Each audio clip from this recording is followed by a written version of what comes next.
Students, अब हम देखेंगे कि डिफरेंट रिएक्शंस के ऑर्डर्स एक्सपेरिमेंटली कैसे फाइंड आउट किए जाते हैं, क्योंकि हमने इससे पहले जिक्र किया था कि ऑर्डर ऑफ रिएक्शन एक ऐसी चीज़ है जो कि सिर्फ एक्सपेरिमेंट के ज़रिए पता चल सकती है। तो अब हम देखते हैं कि कौन कौन से एक्सपेरिमेंटल मेथड्स हैं जिनके ज़रिए ऑर्डर ऑफ रिएक्शन मालूम किया जा सकता है। तो इसमें पहले हम लिस्ट कर लेते हैं डिफरेंट मेथड्स को। सबसे पहला मेथड है डिफरेंशियल मेथड, या जिसको वांट ऑफ मेथड भी कहा जाता है।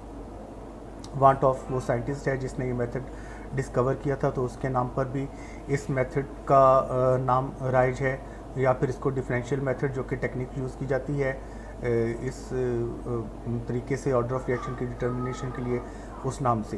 तो दूसरा मेथड है इंटीग्रेशन मेथड, जैसा कि इसके नाम से ज़ाहिर है कि इसमें हम डिफरेंट ऑर्डर्स के डिफरेंट रिएक्शन के जो रेट इक्वेशन है, इंटीग्रेटेड रेट इक्वेशन, उनको यूज़ करेंगे ताकि रिएक्शंस का ऑर्डर ऑफ और रिएक्शन का ऑर्डर मालूम किया जा सके।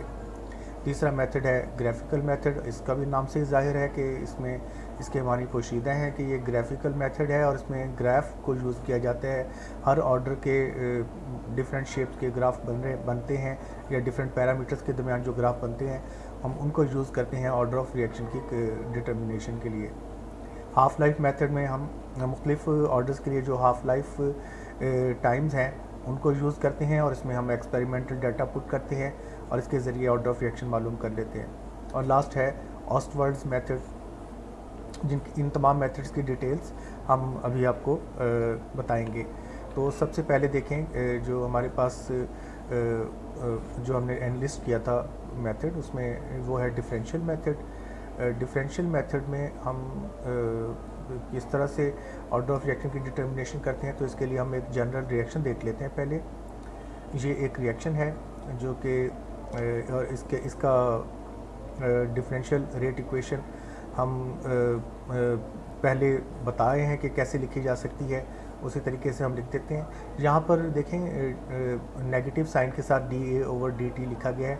तो ये हमने जब representation of rate of reactions वाली आर्टिकल को डिस्कस किया था, तो वहाँ पर मैंने बताया था ये expression of rate of reaction, तो उसमें dx/dt को -dA/dt की टर्म में भी लिखा जा सकता है। तो वहाँ पर इसकी तमाम एक्सप्लेनेशन कर दी थी। और ये जो इक्वेशन है ये एक डिफरेंशियल रेट इक्वेशन है, जिसमें dx/dt को आप समझ लें कि at⁻n, या फिर -dA/dt is equal to k into AT। अब AT क्या है, वहाँ पर हम ये पुट कर रहे थे A-x, तो A-x या AT यानी concentration of reactant at any time, ये सेम चीज़ है। उसमें हम कंसंट्रेशन मालूम करते हैं प्रोडक्ट की कंसंट्रेशन को निकाल कर, यानी जितने प्रोडक्ट्स के नंबर ऑफ मोल्स बने वो हमने इनिशियल कंसंट्रेशन में से माइनस कर दिए, तो वो भी रिएक्टेंट ए की रिमेनिंग कंसंट्रेशन है एट एनी टाइम, और यहाँ पर हम उसको डायरेक्ट AT से रिप्रेजेंट कर रहे हैं। तो अब इस मेथड के ज़रिए ऑर्डर ऑफ रिएक्शन मालूम करने के लिए क्या एक्सपेरिमेंट किया जाता है। इसमें दो डिफरेंट एक्सपेरिमेंट्स किए जाते हैं, दो एक्सपेरिमेंट्स किए जाते हैं जिसमें यूँ समझें कि रिएक्टेंट्स की दो डिफरेंट कंसंट्रेशंस को स्टार्टिंग कंसंट्रेशन के तौर पे लिया जाता है। तो एक एक्सपेरिमेंट में सपोज़ हमने रिएक्टेंट ए के 10 मोल ले लिए, दूसरे में 15 या 20 मोल लिए जा सकते हैं, या इससे कम लिए जा सकते हैं 10 मोल से, जो भी है। दो डिफरेंट कंसंट्रेशंस ले लेनी है और उनके ज़रिए रिएक्शन प्रोसीड करना है। तो जब हम फ़र्ज़ करें कि एक पहली हमने कंसंट्रेशन ली जिसको हमने यहाँ पर जनरली रिप्रेजेंट कर दिया A1, ये फर्स्ट एक्सपेरिमेंट के लिए इनिशियल कंसंट्रेशन है रिएक्टेंट की। तो इसके लिए फिर हम डिफरेंशियल रेट इक्वेशन कैसे लिख सकते हैं, ऊपर वाले जो इक्वेशन है इस इक्वेशन को ही हम बेस बना लेते हैं। अब चूंकि यहाँ पर तो हमने जनरल कंसंट्रेशन पुट कर दी थी, अब ये है स्पेसिफिक एक एक्सपेरिमेंट के लिए, तो हम इसी के हिसाब से डिफरेंशियल रेट इक्वेशन लिख देते हैं। ये रेट इक्वेशन बन जाएगी, यहाँ पर सब्सक्रिप्ट आ जाएंगे इस जगह पर भी, और रिएक्टेंट की एनी टाइम कंसंट्रेशन के साथ भी। ये सब्सक्रिप्ट 1 जो है ये एक्सपेरिमेंट के नंबर को रिप्रेजेंट कर रहा है कि इस एक्सपेरिमेंट में रेट ऑफ रिएक्शन इस कंसंट्रेशन के डायरेक्टली प्रोपोर्शनल है या कांस्टेंट के साथ इस कंसंट्रेशन के इक्वल है with raise to the power n। n जो है यहाँ पर अब जनरल हमने ऑर्डर ऑफ रिएक्शन पुट कर दिया है, यानी यहाँ पर अभी चूँकि अभी ऑर्डर ऑफ रिएक्शन हमें मालूम नहीं है तो हमने उसके लिए उसका सिंबल यूज़ कर दिया और इसी की वैल्यू हमने फाइंड आउट करनी है।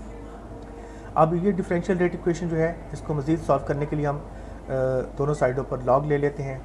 तो लॉगरिदमिक फॉर्म जो है इसकी इक्वेशन की वो ये आ जाएगी n, ये इस टर्म का लॉग लिया, दूसरी साइड पर इसका log plus n log concentration of reactant at any time in experiment 1।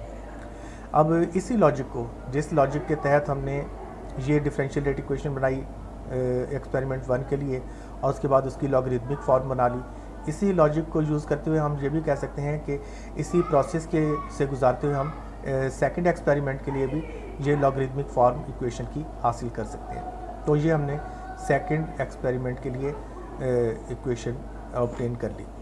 अब ये दो इक्वेशंस हैं हमारे सामने, तो हम फर्दर ऑपरेट करते हैं।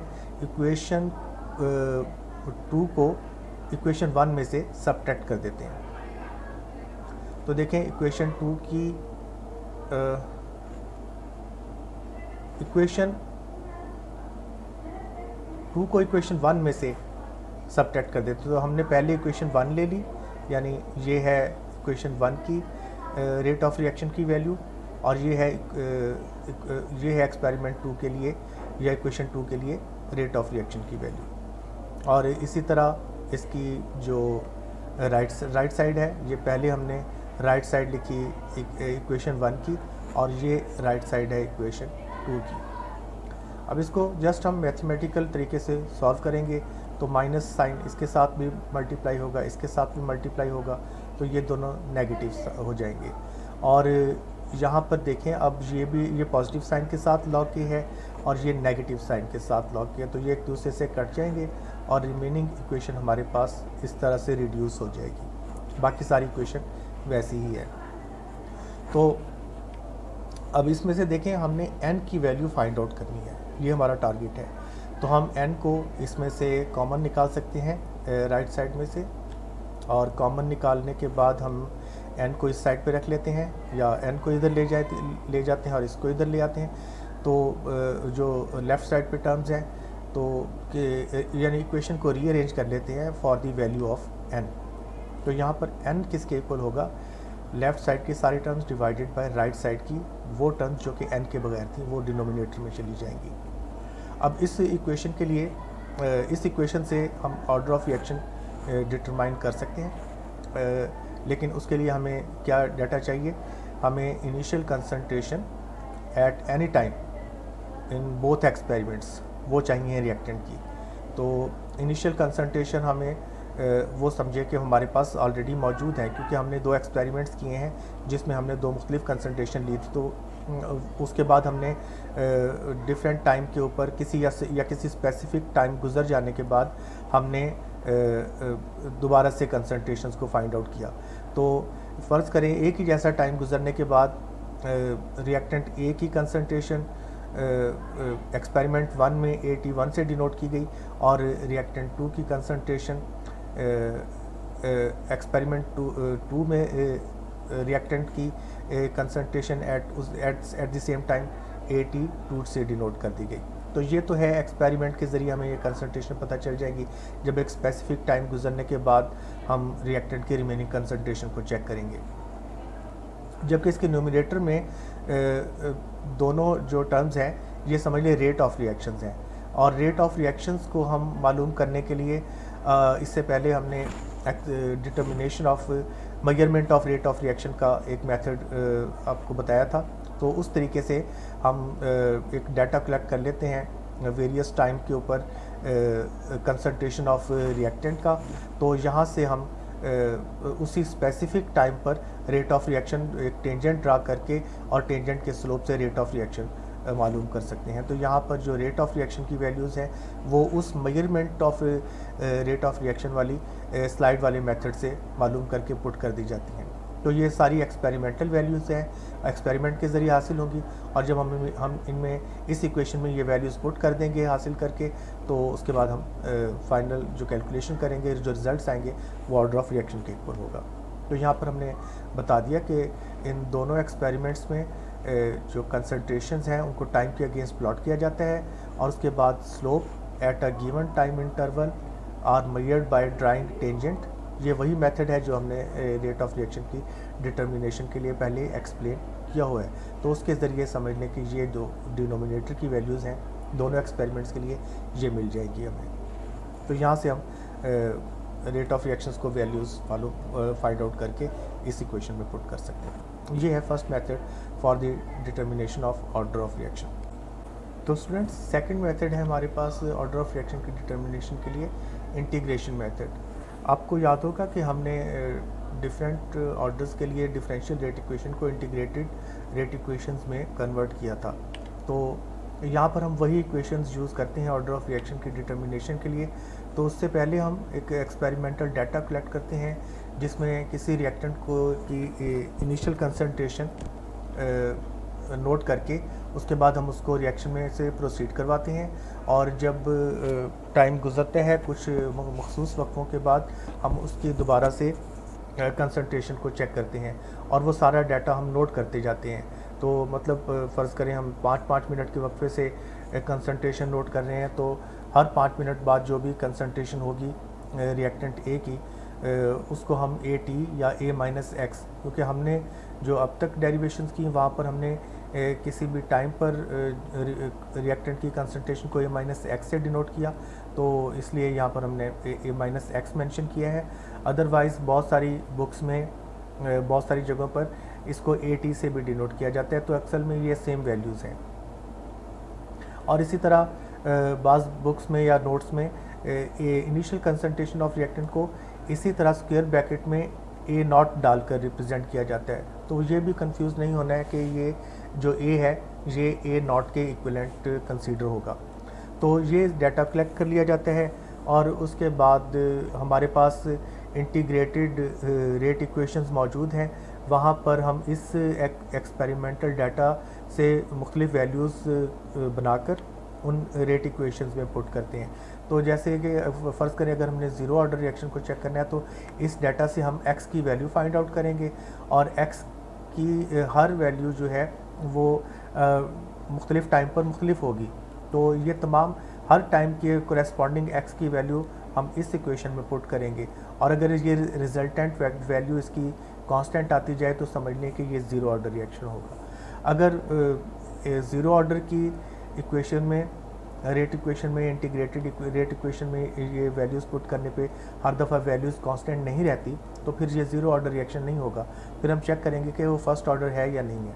उसके लिए फिर हम इन वैल्यूज़ को फर्स्ट ऑर्डर की रेट इक्वेशन के लिहाज से कन्वर्ट करके उसमें पुट करेंगे हर टाइम के अगेंस्ट। तो ये समझ लें कि फ़र्ज़ करें 5 मिनट बाद तो यहाँ पर 5 मिनट या सेकंड में कन्वर्ट करके टाइम पुट किया जा सकता है और उसके कोरेस्पॉन्डिंग x की क्या वैल्यू थी या a माइनस एक्स की क्या वैल्यू थी वो हम यहाँ पर पुट करेंगे।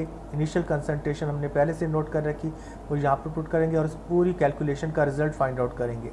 तो अगर एक दफ़ा 5 मिनट बाद यहाँ पर जब हमने 5 मिनट का टाइम पुट किया और ये सारी कैलकुलेशन की जो रिज़ल्ट आया है, दूसरी दफ़ा जो 10 मिनट बाद हमने यही वैल्यूज़ मालूम की हैं उनको भी इसी कैलकुलेशन में से गुजारने के बाद वैल्यू कांस्टेंट रहती है तो फिर ये फर्स्ट ऑर्डर रिएक्शन होगा। तो एक दो वैल्यूज़ नहीं बल्कि कम से कम 5 से 10 वैल्यूज़ हमें कांस्टेंट मिलेंगी मुख्तलिफ़ टाइम पर, तो हम समझ लेंगे कि ये फ़र्स्ट ऑर्डर रिएक्शन में प्रोसीड कर रहा है, क्योंकि हर दफ़ा ये कैलकुलेशन के रिज़ल्ट्स जो हैं वो फ़र्स्ट ऑर्डर की इंटीग्रल रेट इक्वेशन में पुट करने से कांस्टेंट रहती है। अगर यहाँ पर भी वैल्यू कांस्टेंट ना रहे तो फिर हमारे पास तीसरा ऑप्शन है कि हम वही डाटा इस रेट इक्वेशन में पुट करके यहाँ पर रिज़ल्ट्स को चेक करते हैं और जब मुख्तलिफ़ टाइम पर ये रिज़ल्ट कांस्टेंट आते जाएँ तो समझ लें कि सेकंड ऑर्डर रिएक्शन है, अदरवाइज़ थर्ड ऑर्डर रिएक्शन होगा। तो थर्ड ऑर्डर रिएक्शन में चाहे अगर हम इस कैलकुलेशन से गुजर चुके हैं तो चाहे यहाँ पर वैल्यूज़ पुट करें या ना करें वो तो फिर अंडरस्टूड बात होगी कि वो थर्ड ऑर्डर रिएक्शन ही है। हाँ, ये भी हो सकता है कि कोई इनके बीच का कोई ऑर्डर हो तो तब भी हमें वाज़ेह हो जाएगा कि फर्स्ट सेकंड ऑर्डर पे ये वैल्यूज़ कांस्टेंट नहीं जा रही थी और थर्ड ऑर्डर पे भी कांस्टेंट नहीं जा रही है तो फिर हम देख लेंगे, फिर हमारे पास दूसरे मेथड्स हैं जहाँ से हम फ्रैक्शनल वैल्यू भी ऑर्डर ऑफ रिएक्शन की फाइंड आउट कर सकते हैं।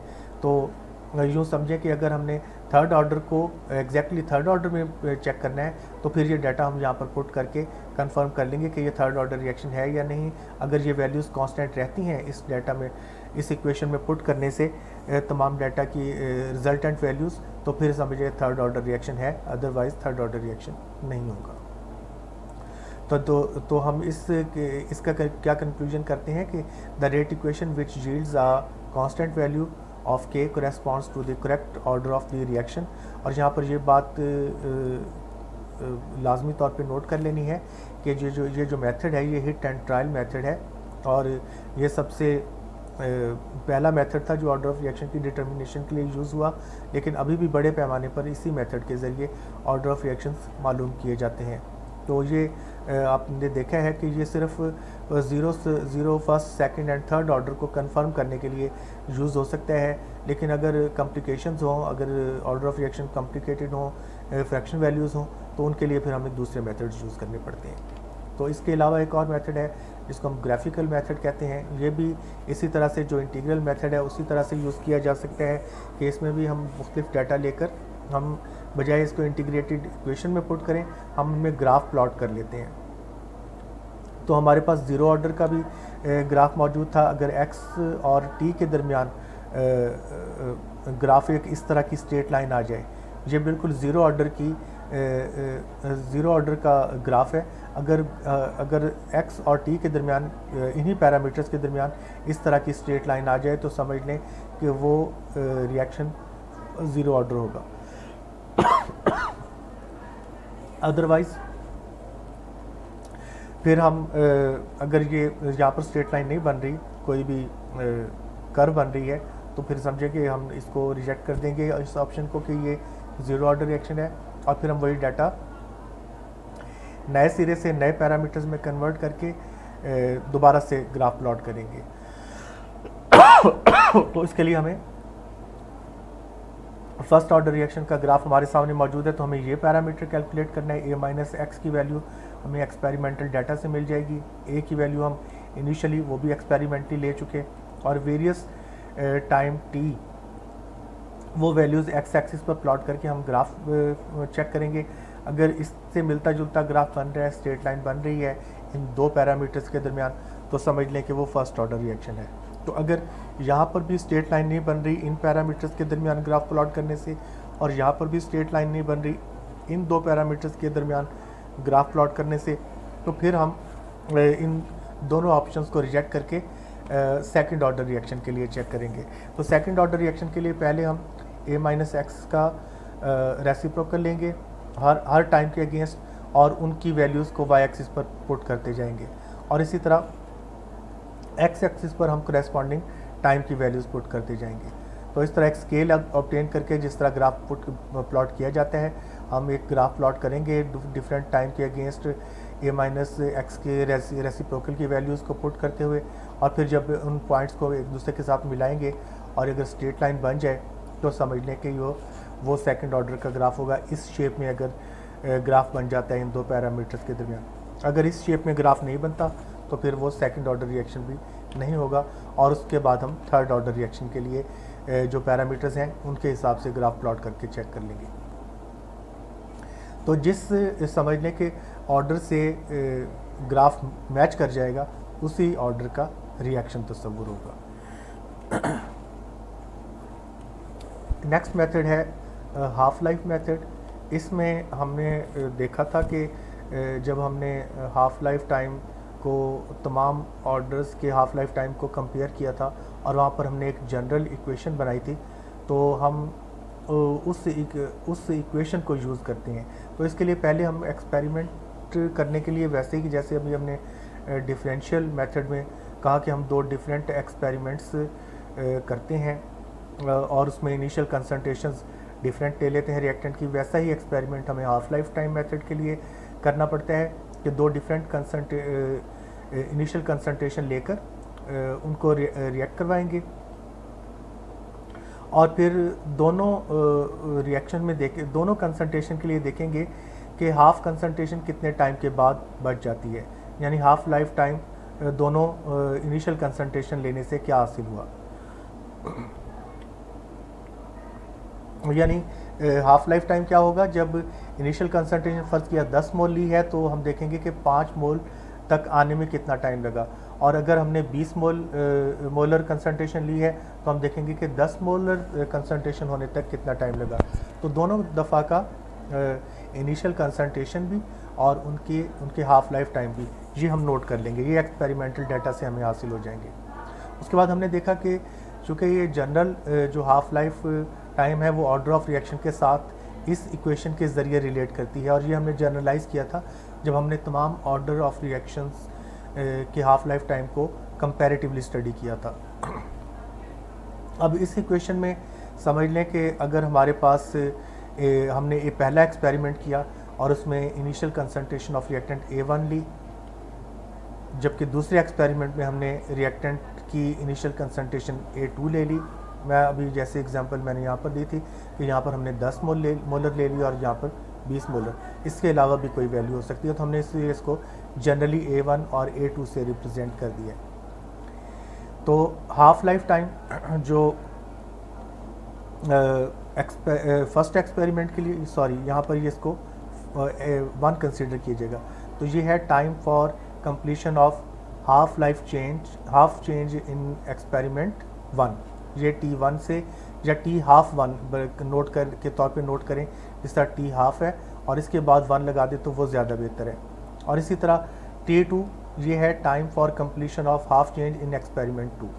यहाँ पर ये आप T हाफ आगे 2 भी लगा सकते हैं ज़्यादा बेहतर तरीके से रिप्रेजेंट करने के लिए, फिर ये इसी रिप्रेजेंटेशन के साथ मैच कर जाएगी। जो मैंने आगे एक्सपेरिमेंट मैथमेटिकल इक्वेशंस यूज़ की हैं उसमें इसी फॉर्म को यूज़ किया है, तो इसमें ये T हाफ 1 हो जाएगा और ये T हाफ 2 हो जाएगा सेकंड एक्सपेरिमेंट के लिए हाफ लाइफ टाइम।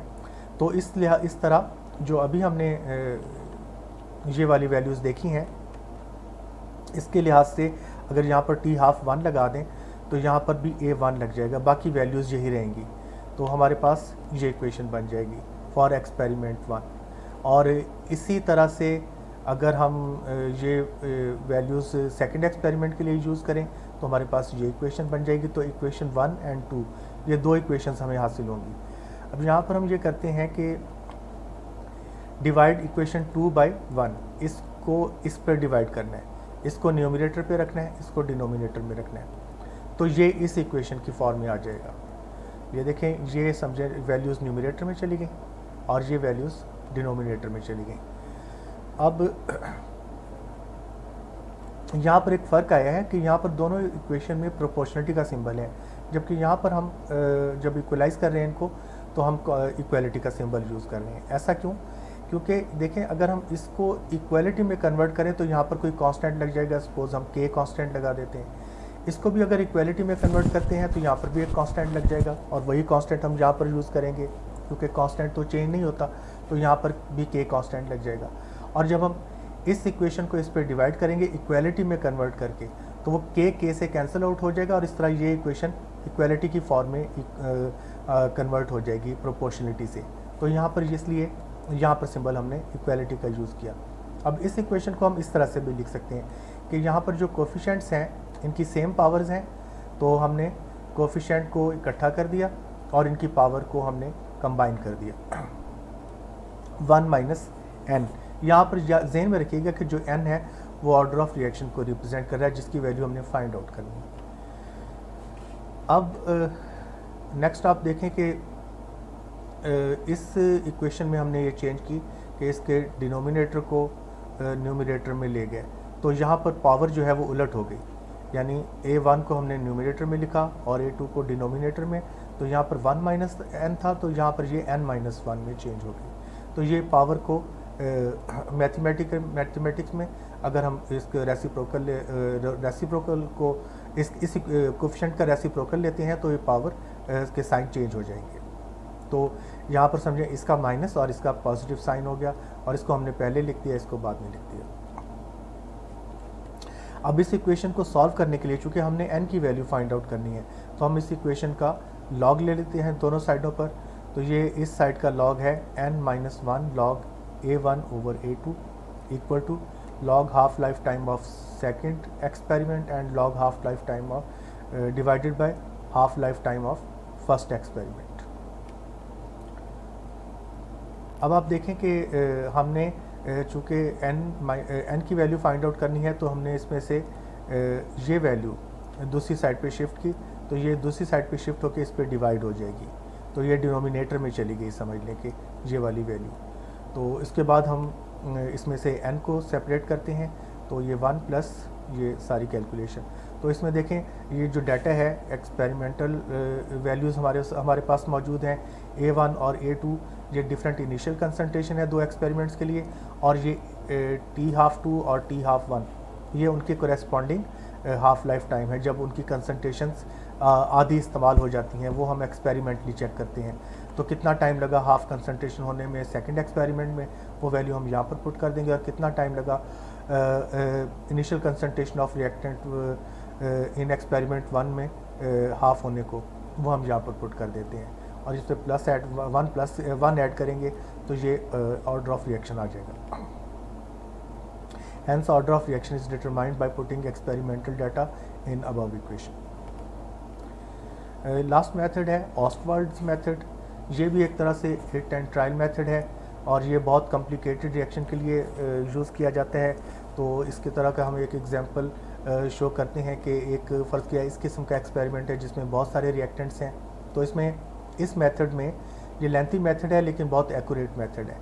तो इस मेथड में हम मुख्तलिफ रिएक्टेंट्स को चेक करते हैं कि एक रिएक्टेंट किस ऑर्डर में प्रोसीड कर रहा है, दूसरा रिएक्टेंट किस ऑर्डर में प्रोसीड कर रहा है, और तीसरा रिएक्टेंट किस ऑर्डर में प्रोसीड कर रहा है। इसी तरह से इससे भी ज़्यादा अगर रिएक्टेंट हो तो हम उनके भी हर रिएक्टेंट का अलग अलग ऑर्डर चेक करते हैं। इसके लिए मेथड ये अडॉप्ट किया जाता है कि एक एक्सपेरिमेंट किया जाता है जिसमें एक रिएक्टेंट की कंसंट्रेशन लिमिटेड कर दी जाती है और बाकियों को लार्ज एक्सेस में ले लिया जाता है। तो जिन रिएक्टेंट की कंसंट्रेशन लार्ज एक्सेस में हो उनकी कंसंट्रेशन वक्त गुजरने के साथ साथ चेंज नहीं होंगी, और जितनी लिमिटेड कंसंट्रेशन है उसमें कोई ना कोई चेंज आ भी सकती है और नहीं भी आ सकती, वो हम एक्सपेरिमेंटली देख लेंगे। यानी डिफरेंट टाइम पर रेट ऑफ रिएक्शंस मालूम कर लेंगे, और रेट ऑफ रिएक्शंस मालूम करने से हमें अंदाज़ा हो जाएगा कि उसका रेट ऑफ रिएक्शन किस तरह से उसकी इनिशियल कंसंट्रेशन के साथ रिलेट हो रहा है। तो वो हमें वहाँ से उस रिएक्शन का ऑर्डर पता चल जाएगा कि इस रिएक्टेंट के लिहाज से ऑर्डर ऑफ रिएक्शन कितना बन रहा है। तो इसके लिए हम क्या करते हैं कि डिफरेंट रिएक्शन कंसिडर करते हैं, यानी इन रिएक्शन को बार बार प्रोसीड करते हैं। तो फर्स्ट एक्सपेरिमेंट में हम ये कर लेते हैं कि पहला रिएक्टेंट लिमिटेड ले लिया और बाकी दो लार्ज एक्सेस में ले लिए, और मालूम कर लिया कि इस रिएक्टेंट के लिहाज से इस रिएक्शन का क्या ऑर्डर बन रहा है। उसके बाद इसी तरह से हम दूसरा एक्सपेरिमेंट करते हैं जिसमें बी को लिमिटेड ले लेते हैं, ए को भी एक्सेस में और सी को भी एक्सेस में ले लेते हैं, और बी के लिहाज से हम देख लेते हैं कि ये रिएक्शन किस ऑर्डर में प्रोसीड कर रहा है। तो वो order of reaction with respect to B आ जाएगा। इसी तरह थर्ड एक्सपेरिमेंट, क्योंकि यहाँ पर 3 रिएक्टेंट हैं तो 3 दफ़ा हमें ये एक्सपेरिमेंट प्रोसीड करना पड़ेगा, रिपीट करना पड़ेगा, और अगर ये इससे भी ज़्यादा रिएक्टेंट्स हैं तो हमें उतनी ही दफ़ा ये रिएक्शन रिपीट करना पड़ेगा। तो इसमें हमने थर्ड रिएक्टेंट को लिमिटेड लिया और बाकी 2 रिएक्टेंट एक्सेस में ले लिए। तो इनकी तो कंसंट्रेशन चेंज नहीं होगी, और इसकी कंसंट्रेशन कितनी चेंज होती है टाइम के लिहाज से वो हम एक्सपेरिमेंटली फाइंड आउट कर लेते हैं, और फिर उसको रिलेट कर देते हैं रेट ऑफ रिएक्शन को इनिशियल कंसंट्रेशन ऑफ रिएक्टेंट के साथ कि उसकी पावर कितनी आती है, एक्सपोनेंट्स कितना आता है। तो वो कैलकुलेशन करके हमें सी के लिहाज से ऑर्डर ऑफ रिएक्शन का पता चल जाएगा। तो फ़र्ज़ करें कि एन ए, एन बी और एन सी ये ऑर्डर ऑफ रिएक्शन है ए, बी और सी के लिहाज से जो हमने मुख्तलिफ स्टेप्स में कैलकुलेट किए। तो इनको जब हम सम अप करेंगे तो वो टोटल ऑर्डर ऑफ रिएक्शन बन जाएगा इस रिएक्शन के लिए। तो ओवरऑल ऑर्डर ऑफ रिएक्शन हम एन से यहाँ पर रिप्रेजेंट कर सकते हैं, और वो इन तमाम इंडिविजुअल ऑर्डर्स को सम अप करने से कैलकुलेट किया जा सकता है।